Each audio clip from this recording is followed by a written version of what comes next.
Welcome back to the Sweat Elite Training Sessions YouTube channel. It's Matt here, the founder at Sweat Elite. Thanks for tuning into this episode.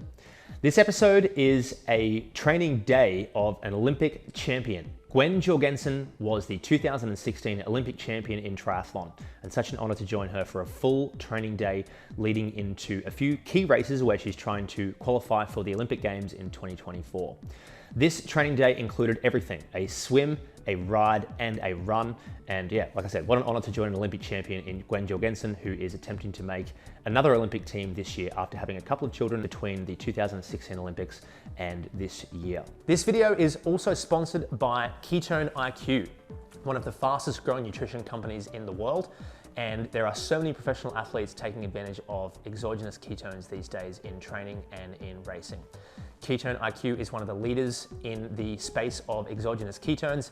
And if you're interested in learning more about Ketone IQ, you can in the link in the top of this video now, or in the link in the description of this video. And you can also score 30% off your first order by using the code SWEATELITE, or using the link just above to take you straight to the website with the 30% off already included. I hope that you enjoy this training session day with Olympic champion in triathlon, Gwen Jorgensen. Do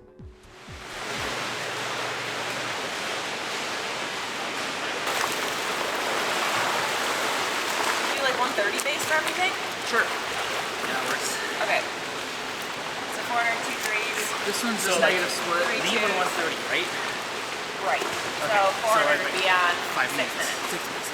Yeah. What are you guys on this morning? What are we doing? Yeah. We're doing a 400, 2 threes, 3 twos, 4 ones, and then 3 twos, 2 threes, a 400. We're like getting faster as the efforts get shorter. Early start for the day, 7:30. You're already in the pool warming up. When you have kids, 7:30 isn't that early, is it? Jobs, kids, whatever. Like, and for summer, it's late. Yeah, for swimmers it's really It's late. super late. Okay. Yeah. Yeah. Usually 5 o'clock is... Yeah. Stop. Yep. Oh, okay. What's the total? Jet lane. The What's the total total. volume of That's sort of the a good swim? question. Oh my god, you go Fast 6, 12, I know on the turn, I was 24, like... It's like a crater right there. 36, 42, I think.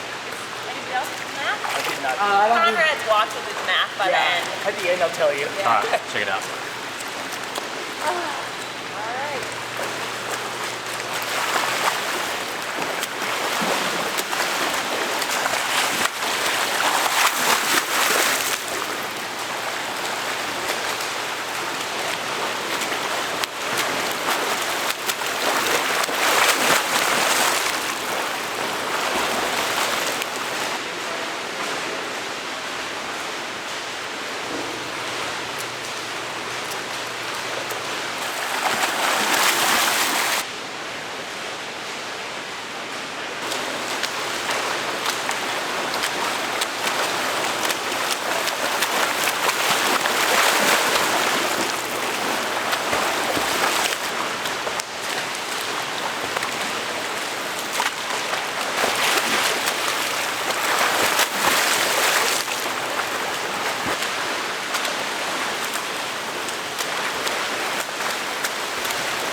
Fun, we'll take extra rest to get gear on.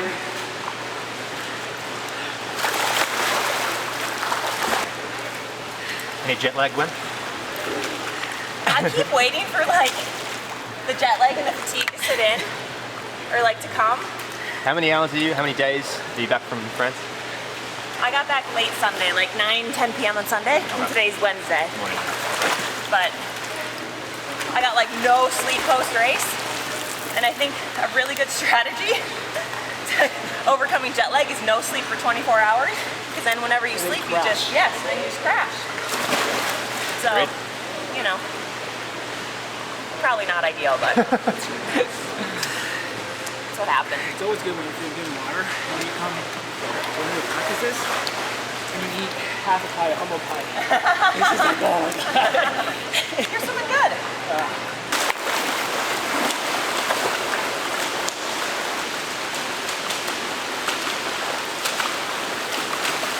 What?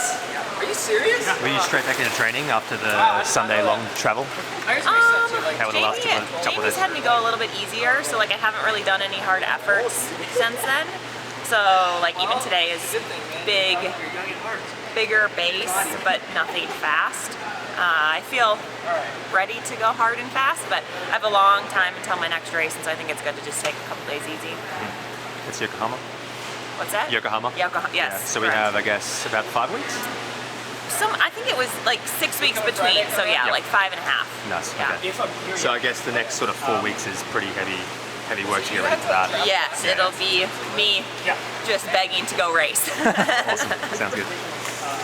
Alright, Gwen, so we're half an hour post swim, and we've got about an hour between swim and ride. I guess an hour till we start riding.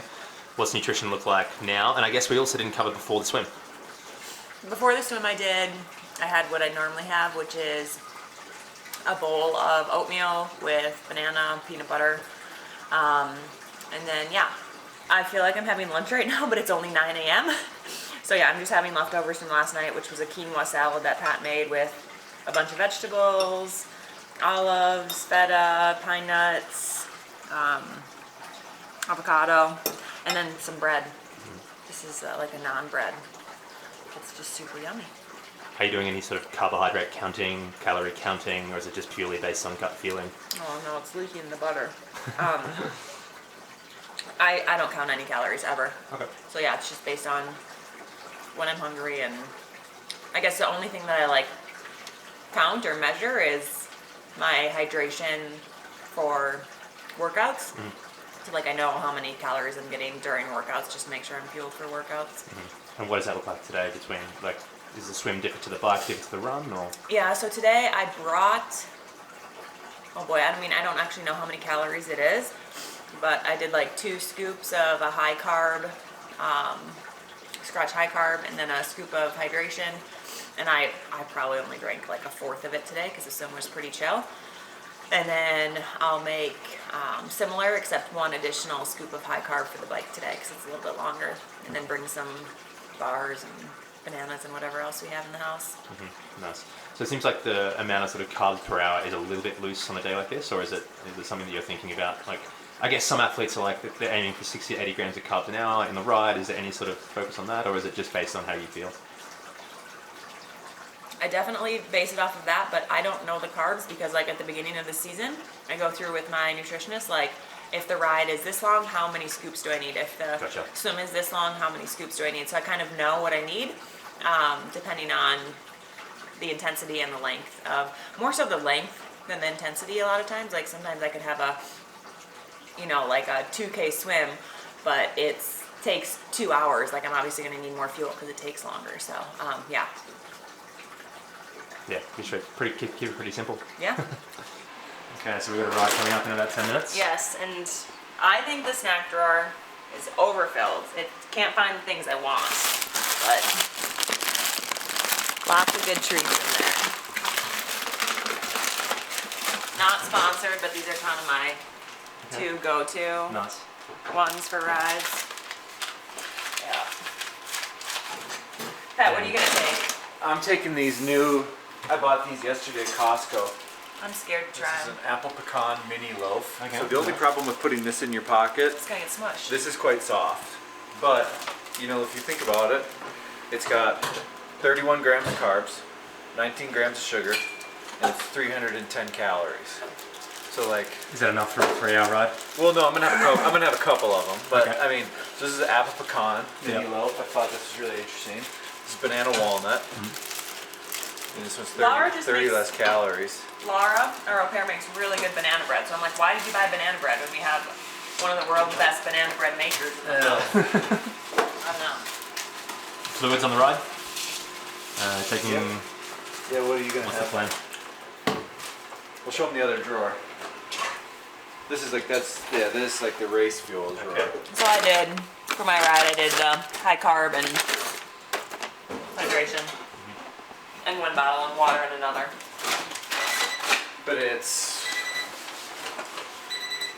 61 degrees out, so you don't have it's not like it will be in July where the 2 bottles are gonna be fine. What's your caffeine stance, Gwen? I have caffeine on race day. And that's it. Maybe, once every 2 months I'll have a little caffeine as well, but I love the taste of coffee, I love the taste of tea, but I don't like if I have caffeine past 9 a.m. I can't sleep at night. Wow. So, all right, So the majority of your training is not really caffeine charged. oh, never caffeine. Lacking a better word. No. Okay. All right, Yeah. to get started. Or the shirt goes over the gloves. I would go Like, what's- gloves over shirt. I've never thought about that. That's a great question. I mean, I know I do everything else backwards, like my sunglasses inside, so. Okay, we're setting up your bike because today we're doing Oh my gosh, you haven't even put the tires a on yet. 3-hour ride. This is what people want to see. They want to see how Okay, fast I can do okay. this. This is what gets the views. We're doing a 3-hour reconnaissance. I have 2.5 to 3. Oh, 2.5 to 3. So That'll if we be get done early, I'm good. beautiful. Okay, because it's going to be 2:45. What we have. So today we're going to preview the Boulder Roubaix course because Gwen is going to do a 90-kilometer road race on Saturday morning, and this course is interesting because it's half dirt, half gravel. That's what we're doing today. Yep, so we're going to do that today, and we're going to use the wheels that she'll be racing on. To rub them a little bit. I think so, but I think the rear's rubbing.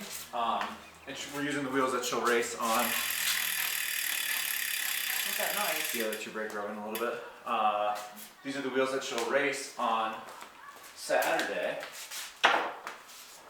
And these are 32 millimeter tires.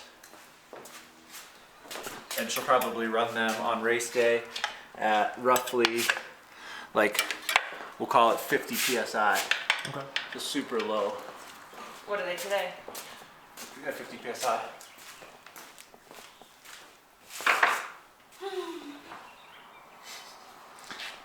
Seems like pretty perfect weather out there for a ride. Oh, it's beautiful. No It's wind, like almost 61. 70s this week, right? Yeah. Yeah. Oh yeah. I think it's only 60 right now, but this is the first time in a long time I'm just wearing pure shorts. Plenty of that ahead, I guess. Yes, good. Till it gets to summer then. Then it's just shorts all the time. I remember in July a few years ago, it was absolutely brutal here.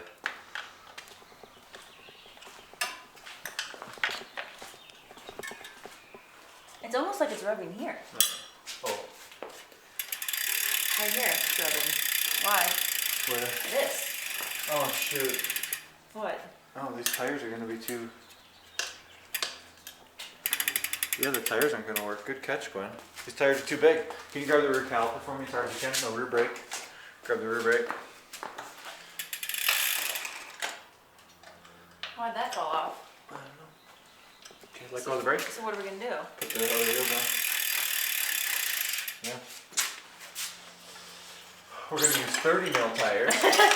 But what might Well, it's use. weird because it didn't look like it was rubbing there. Yeah. And I couldn't figure out what that noise was because I've never heard that noise before. So we're gonna go back to the 30 mil tires.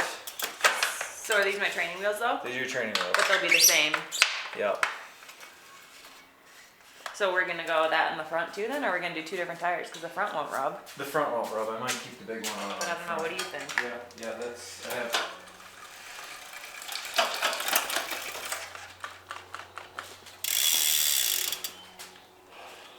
Okay. Well, There you go. there you go. There's your answer. Oh, hold on. I want to take that. Well, What do you do want to you ride with the big front wheel today? I don't care. I don't care.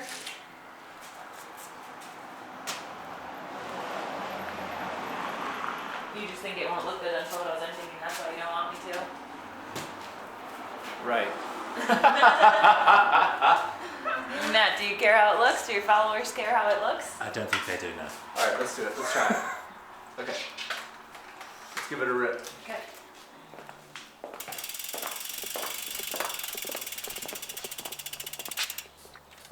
Oh. Matt, I fell yesterday. Okay. Oh, yep. I was standing here like this, and I turned around, and I literally, not clipped in, just fell over. It's just not moving. And I was like, oh my gosh, scratched up my shifter. Oh no. I know, it's so sad. Not moving.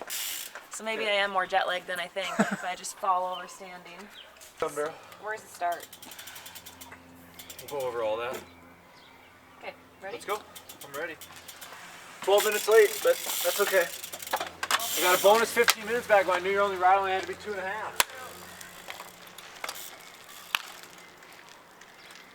Just tapping along, getting a nice little warm up in. How long's the ride to the start? 50 minutes, 5-0. Okay. I'll see you out there. Yeah, later. See ya.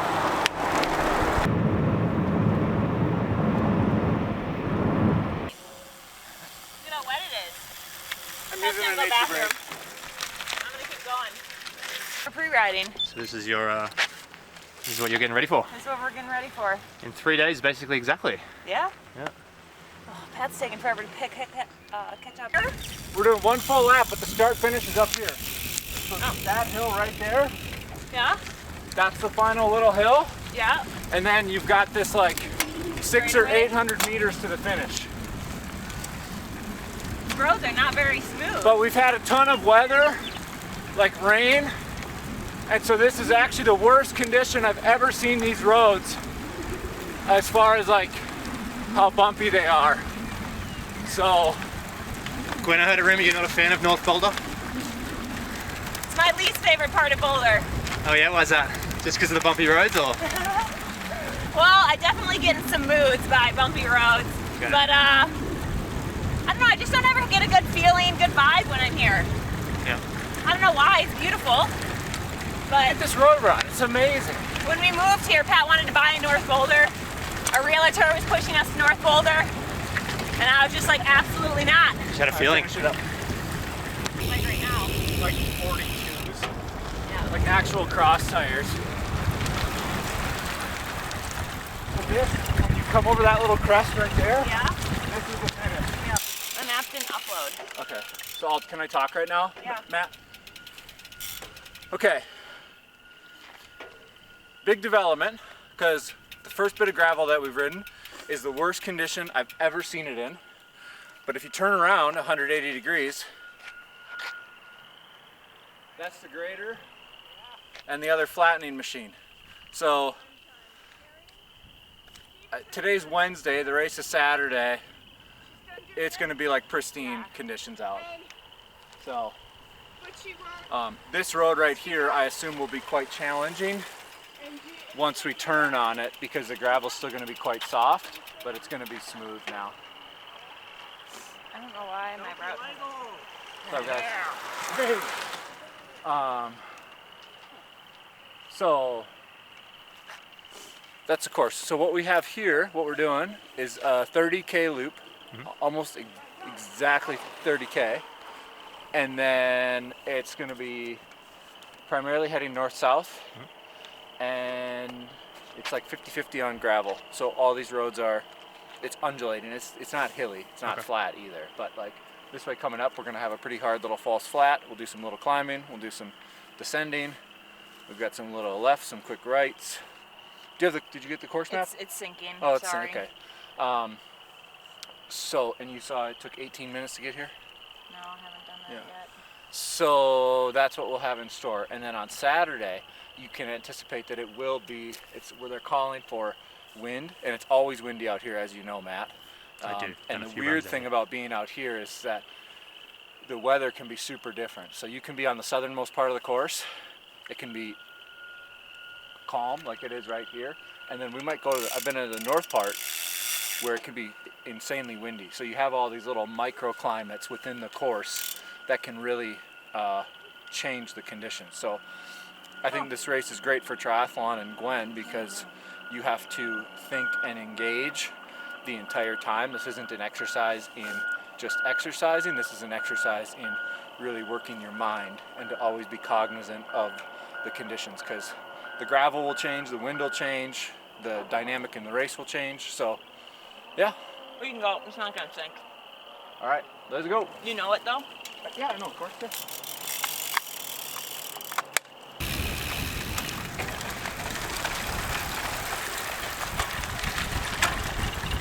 Why they're straight?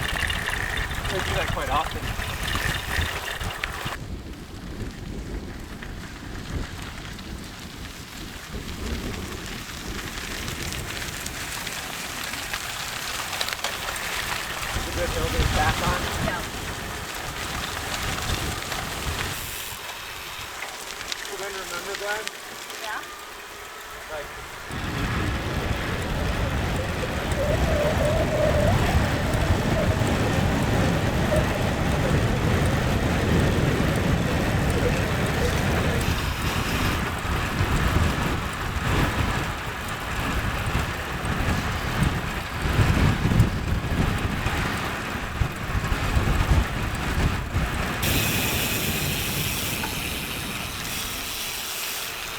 Snacks are out, banana bread. hour and a half in, time for some food.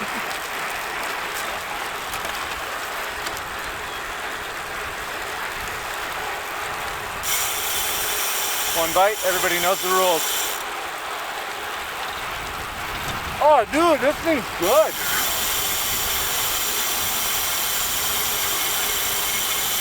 Less than $1. Totally sufficient with what I need.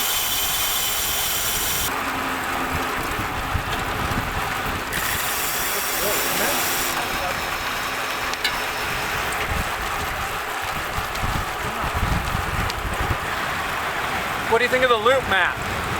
I've run half of this, but I haven't been this far out, and it's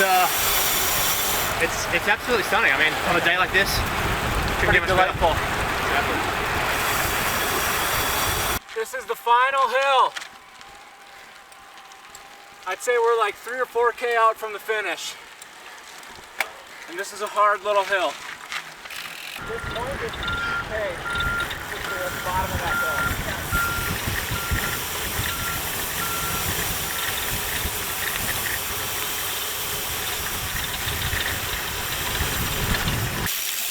Don't want to do this road again. This one was the worst one. I know.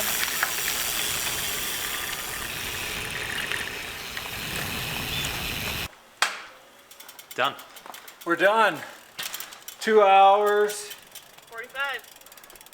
What I have. What? That was such a nice ride, Yeah. wasn't it? Yeah.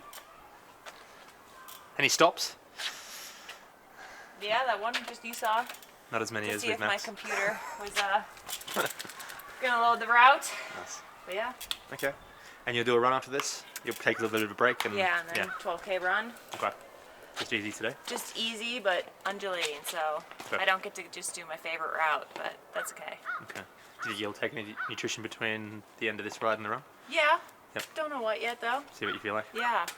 We have a lot of food though, because Pat just went shopping, so it's a good thing. Awesome.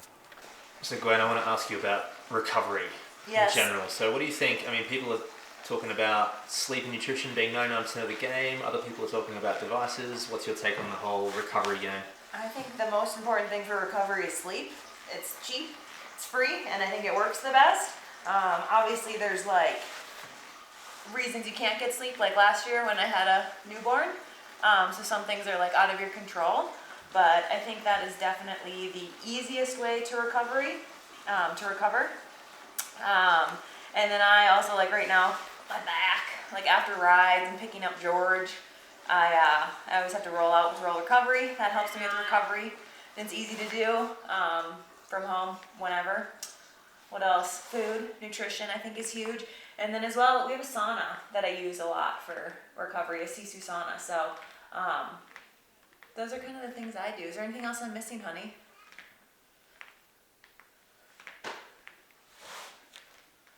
I do all the cooking for you. Yeah. Well, you do dinner. You don't do lunch. But yes, you do all the cooking for dinner, which does help. I can just come home and eat. So yeah. Do you focus on taking protein within a certain amount of time after a workout, or? It depends on the workout, what I have next, and if I'm able to eat. So like today I came home and I could just like Pat made eggs and stuff, so like I just ate his food. But like if I'm going straight to a workout, or if I finish a workout, like for instance swimming, if I swim sometimes at a different pool that's far away from home, I'll bring recovery or some sort of food. So it kind of depends on if I'm able to get a meal in right away or not. Because I've always wondered about triathletes, because often you back-to-back workouts, taking in a whole lot of protein and then going for a run is probably a bit difficult. I've always had a pretty good stomach. Okay. And I've done it where I've done like a protein and gone straight for a run and haven't had any issues ever. Okay. Knock on some wood. Nice. Yeah. All right. So we're gonna get running shortly. Let's go. Yeah, let's do it. All right, we're lacing up. So easy runs. So what shoes have you been enjoying training in? Both easy runs and in workouts. Well, in workouts, I wear the Hoka Rocket X2, and I love them. They're right here. I have a bunch of pairs right here. Oh no, sorry, sunglasses. Sorry, Roka. So yeah. Oh, look at I'm dropping everything. But I wear these whenever I have a hard run. I wear them in races.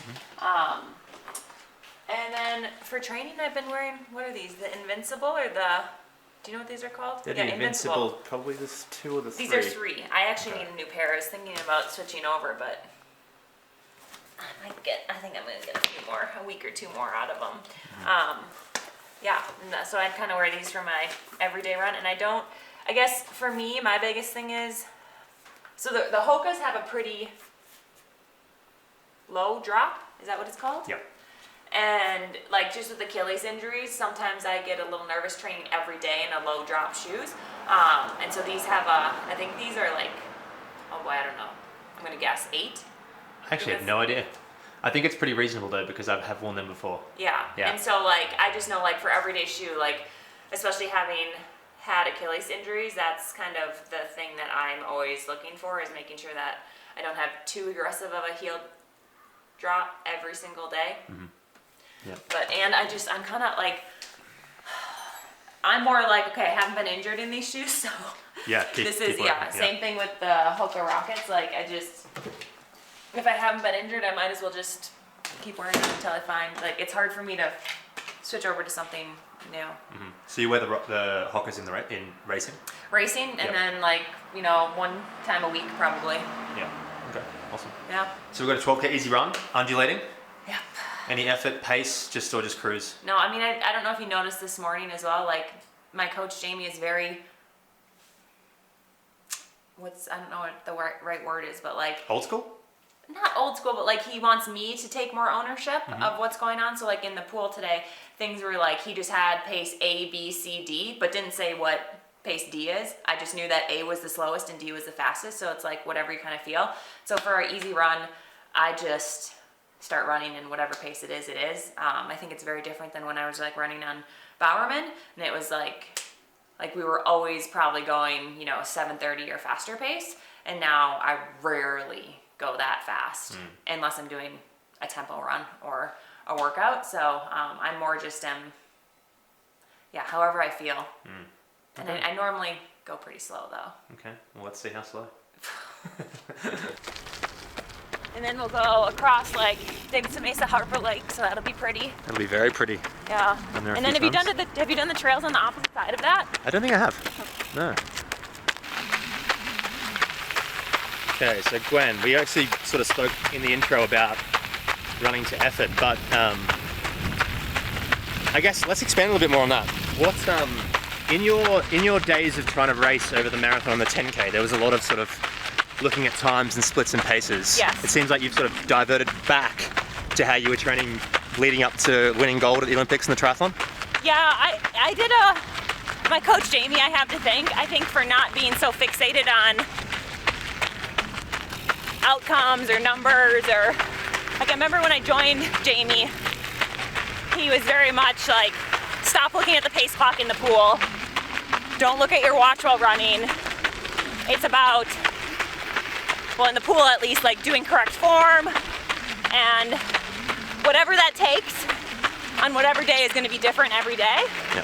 And so it's not about fixating on times or pace clocks or pace.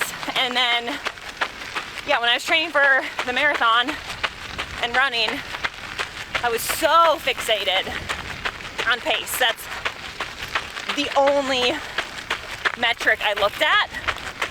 And I would say I obsessed over it. And when I started back in triathlon, Jamie's biggest thing was like, my biggest worry is that we need to get you out of this mindset and back into something that's not so pace focused and more effort focused. Because in triathlon, time doesn't really matter that much.